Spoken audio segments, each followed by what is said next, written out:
Now we will discuss about Fourier transform of functions.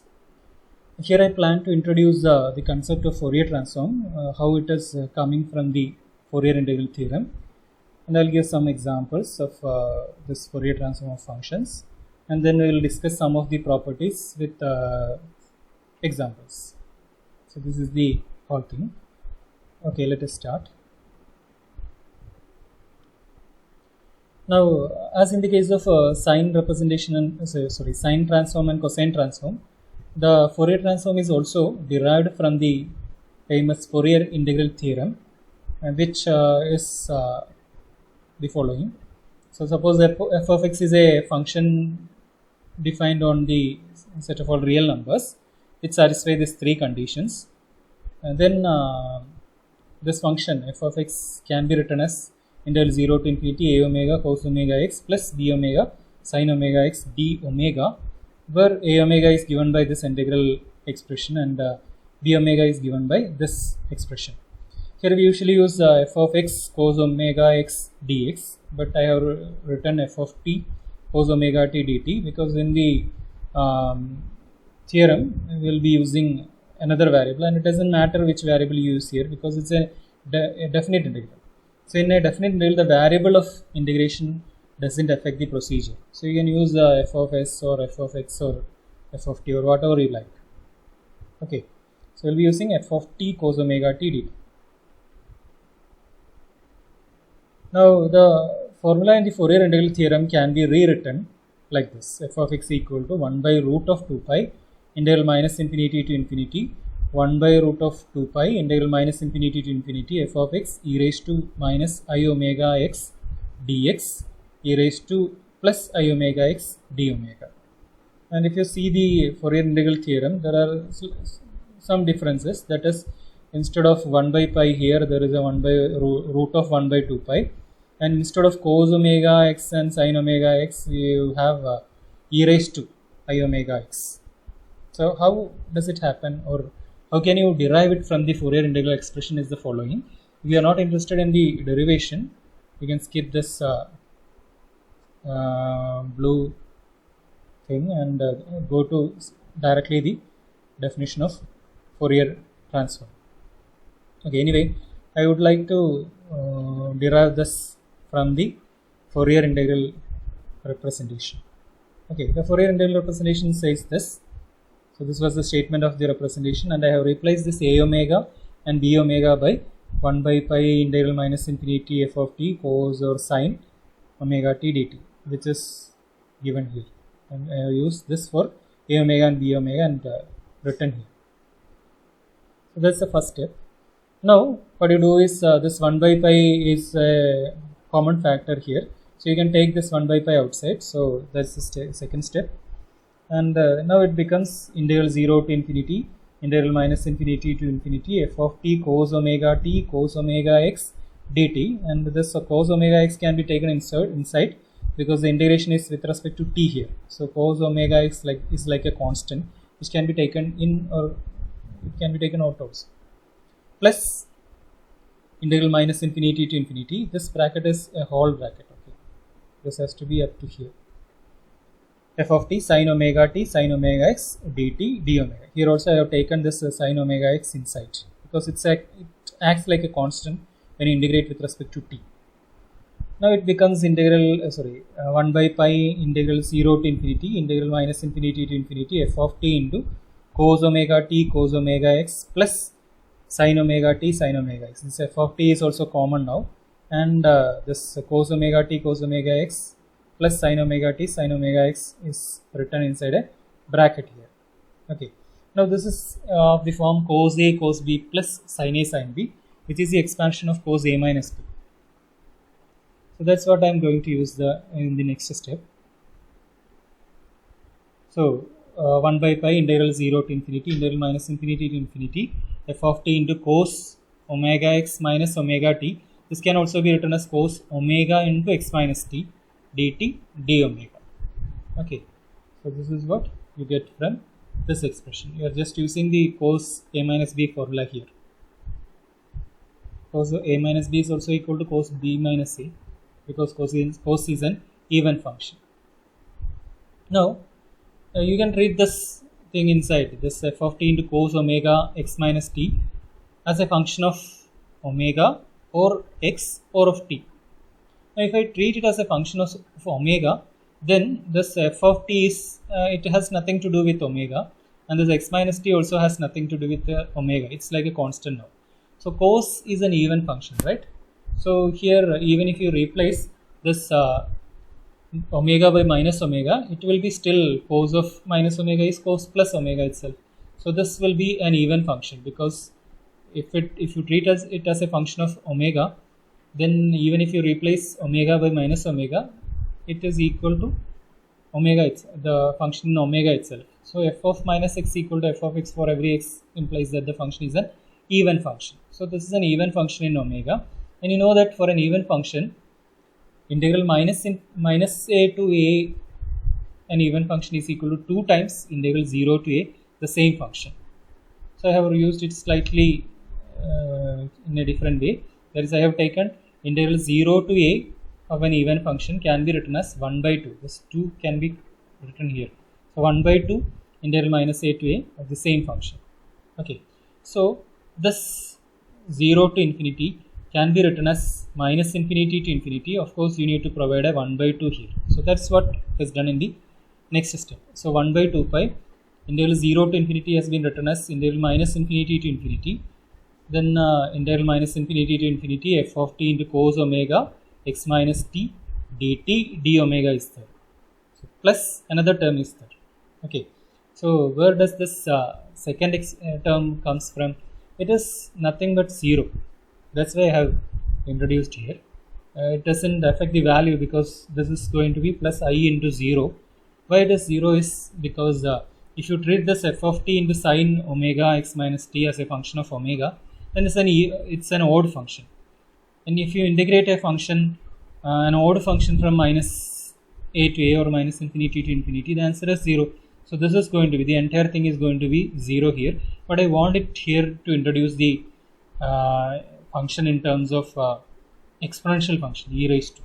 So what I'm planning to do is, okay, in the next step what I have done is 1 by 2 pi has been kept there itself, integral minus infinity to infinity. Now you don't have to write it separately, because the integrals are the same.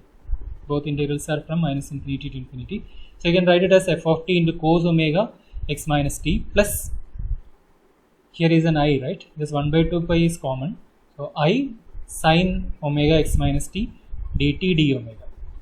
Now here we use the Euler formula. If you remember, the Euler formula says that e raised to I theta is equal to cos theta plus I sin theta. So you can replace this cos, this is like theta, plus I sin theta by e raised to I theta, where theta is omega into x minus t. So that's what is done here.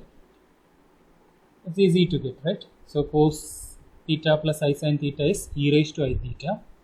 Now you do a simple trick, that is this can be split into 2, e raised to I omega x into e raised to minus I omega t. Now this integral is with respect to this integral is with respect to t. So e raised to I omega x is acting like a constant, so it can be taken out of the integral sign. The first integration has nothing to do with e raised to I omega x, so you can take this outside and you leave the e raised to minus I omega t part there. Okay.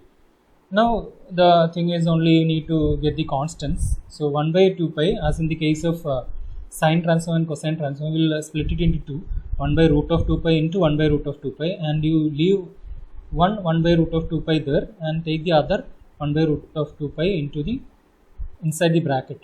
So you get this.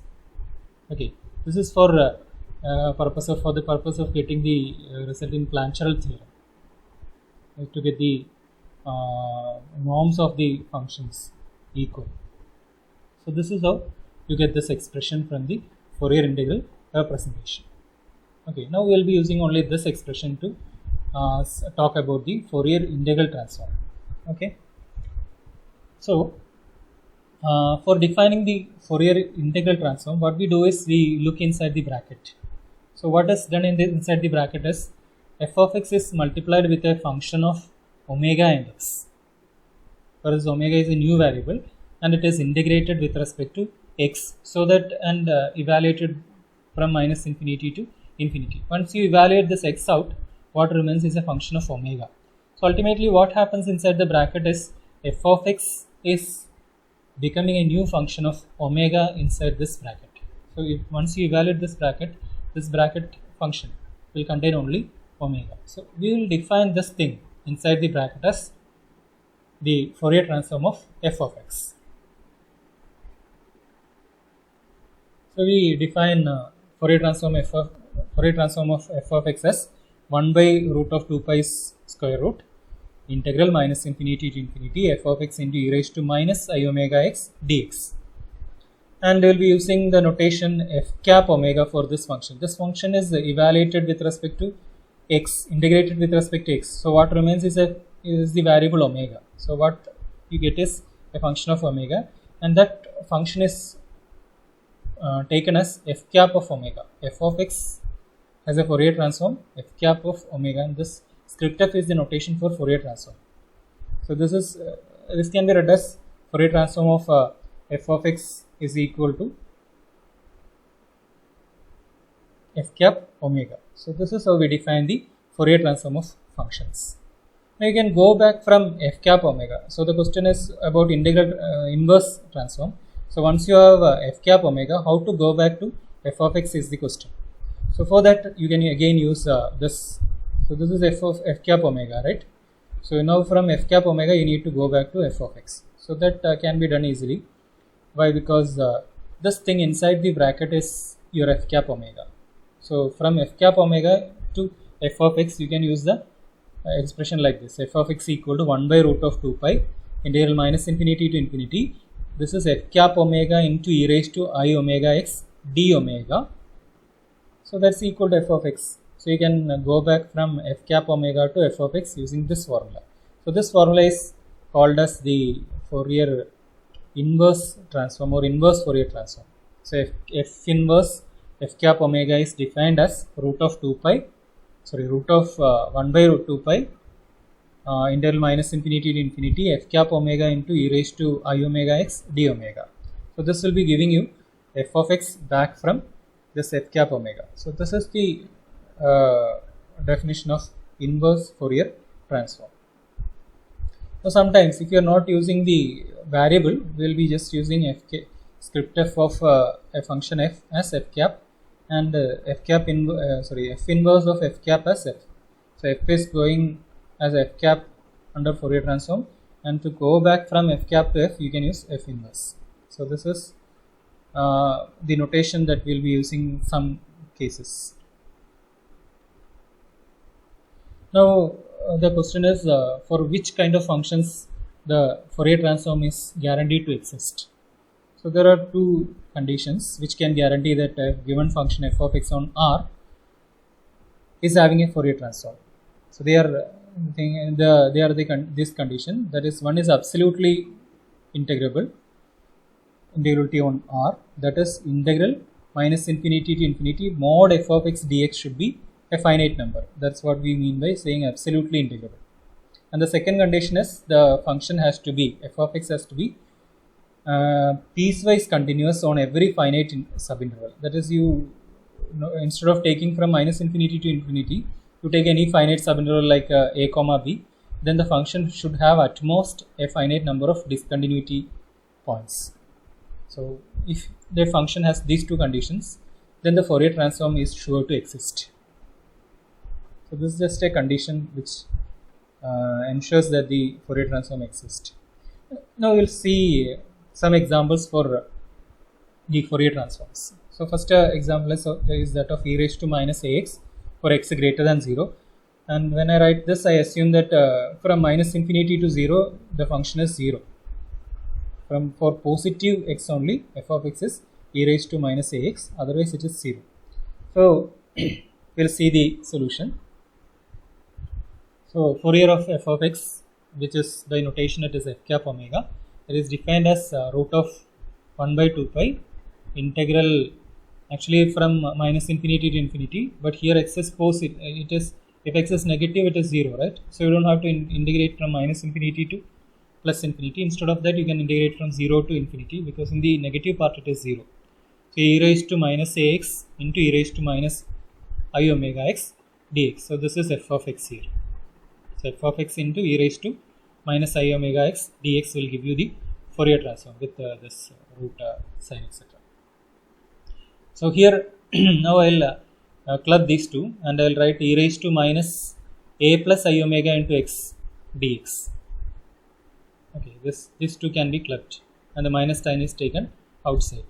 Now if you integrate e raised to ax, what happens is e raised to ax by a will come. So here the constant is minus a plus I omega.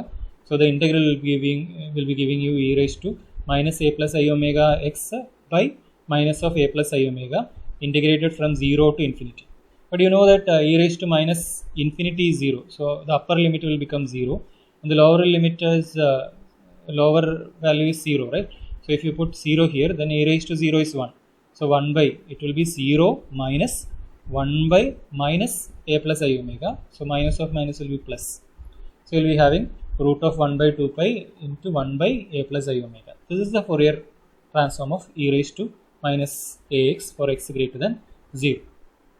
And you can also note that from this Fourier transform f cap omega, you can easily get e raised to minus ax by using the Fourier inverse formula. That is e raised to minus ax, which is f of x, is equal to root of 1 by 2 pi integral from minus infinity to infinity. It has to be from minus infinity to infinity. Root of 1 by 2 pi 1 by a plus I omega into e raised to I omega x dx. And this is valid for x greater than 0 only, because in the other part it is not it's not meaningful. Okay. So this is how, so the Fourier transform is this. This is just I am saying to go back, how to go back to the original function. And you will be asked about asked to find the Fourier transform. Now we will find the Fourier transform of a branch function like f of x equal to k for minus 1 less than x less than plus 1 and 0 outside.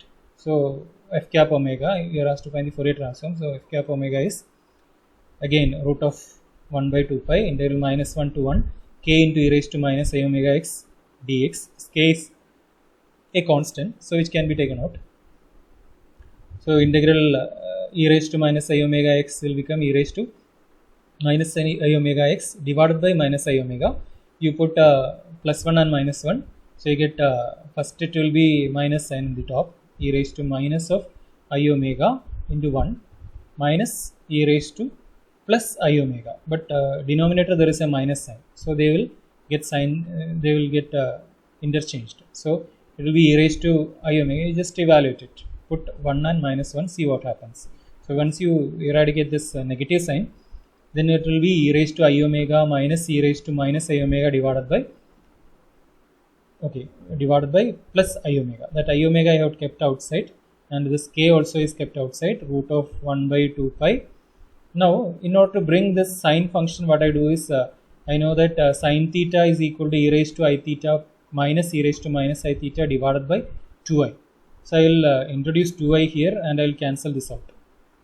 So this can be taken as sine omega. So k into, or this is fine, up to this is okay. If you want to go to the sine function, you can divide it by 2i and multiply by 2i.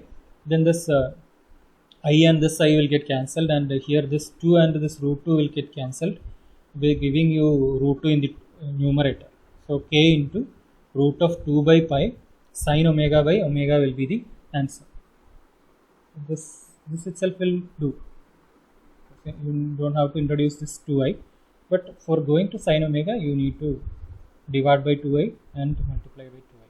If you are asked to show that this is equal to this, you need to reach till sine omega by omega. Now we will see the properties of Fourier transform, and foremost you can see the linearity property. This property is there for Fourier sine transform as well as Fourier cosine transform. I did not give a proof at that time, but it's a very simple thing. So I'll just give the I'll write the proof here. So it says that if you take two functions and multiply those two functions with constants a and b and then add them, and then if you take the Fourier transform, the constant will come out and the Fourier transform will get splitted into two. Both constants will come out and the sum will be splitted. How to show that is very simple. You know that integral of f plus g is equal to integral of f plus integral of g, and the integral of k into f of x is k into integral of f of x. That's the whole thing you need to prove this. So f of a into f of x plus b into g of x is, you just replace this f of x by a into f of x plus b into g of x in that formula into e raised to I omega x dx. Now e raised to I omega x can be taken with f of x plus b into g of x into e raised to minus I omega x. This will be distributed to this one and this g of x. So I split it into two, and this 1 by root of 2 pi can be given to both, and integration can be splitted because integration is basically linear. That's how you get this property. So it will be, this a will come out. So a into root of 1 by 2 pi integral minus infinity infinity f of x into e raised to minus I omega x dx plus, because the integration can be splitted, plus integral minus infinity to infinity. This b will come out of the integral, and the 1 by root of 2 pi is applicable to both. So 1 by root of 2 pi will be there. G of x e raised to minus I omega x dx. Now what does this? This is nothing but a into Fourier of f of x, this one, and this is b into Fourier of g of x by definition itself. So that's how we prove the linearity property here. And similarly you can show the linearity of sine transform and cosine transform there in the section of Fourier sine transforms and cosine transforms. Now let us see the Fourier transform of derivatives. Thus we are going to see how the Fourier transform of the derivative of a function can be written using the Fourier transform of the original function. So there are some conditions to be assumed.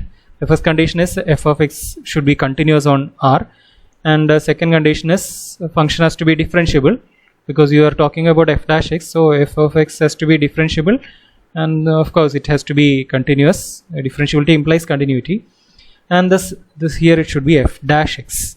Okay, it's not f of x is integrable. It's like f dash x is absolutely integrable on R. That's the condition. F dash here it is missing. F dash x is absolutely integrable on R, and the third and most important condition is that f of x should go to 0 as x goes to plus infinity or minus infinity. This condition can be said as f of plus infinity is 0 and f of minus infinity is 0 in a very naive language. So that's what we are going to use. So f of plus infinity is 0 and f of minus infinity is 0. This is third condition. So in that situation you can say that f of Fourier of f dash x is equal to I omega into Fourier of f of x, and Fourier of f double dash x is equal to I omega square. I omega square is nothing but minus of omega square, right? Because I square is minus 1. So minus of omega square in Fourier of f of x. So Fourier transform of the nth derivative of f of x is going to be I omega power n f of x. So this, once you derive this, the remaining things are just easy. You can replace f double dash here, and so this will become f dash, and once again you apply f dash formula. So I'll be deriving this first part only. So the proof is simple. The Fourier of f dash x is equal to, by definition it is this, there is 1 by root of 2 pi integral minus infinity to infinity f dash x into e raised to minus I omega x dx. And now I am using the integration by parts. So you keep this e raised to I omega x as first function and f dash x as the second function, because second function's integral is required. So f dash x integral is f of x. So this will become root of 1 by 2 pi e raised to minus I omega x is the first function. So first function into integral of f dash x is f of x minus integral of derivative of first function. Derivative of e raised to minus I omega x is minus I omega into e raised to minus I omega x,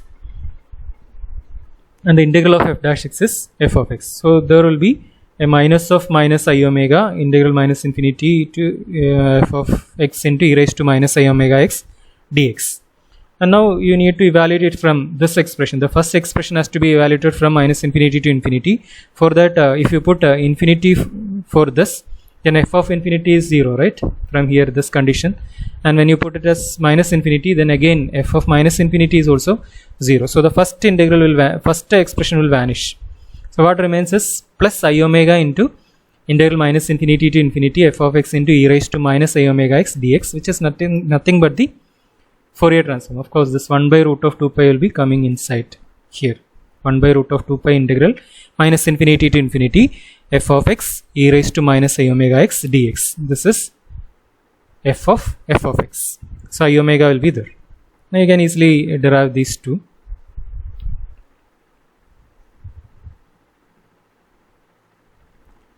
Now we'll see some example. I am trying to use the idea that Fourier of e raised to minus x square is equal to 1 by root of 2 e raised to minus omega square by 4 to find the Fourier transform of x into e raised to minus x square. So this is given to you. Fourier of e raised to minus x square is given to you, and you need to derive what is the Fourier transform of x into e raised to minus x square. If you simply see the derivative of e raised to minus x square is minus 2x into e raised to minus x square, because e raised to minus x square's derivative is e raised to minus x square into the derivative of minus x square, which is minus 2x. So that's what we will be making use of. So you can write x into e raised to minus x square as 1 by 2 into derivative of, or minus 1 by 2 into derivative of e raised to minus x square. So the Fourier transform of x into e raised to minus x square is equal to Fourier transform of the right side, which is minus 1 by 2 is a constant, so you take minus 1 by 2 outside. A Fourier transform of the derivative of e raised to minus x square. Now apply the formula, that is derivative of f of x will be having its Fourier equal to I omega times Fourier of f of x. So that will be minus 1 by 2 into I omega into Fourier transform of e raised to minus x square.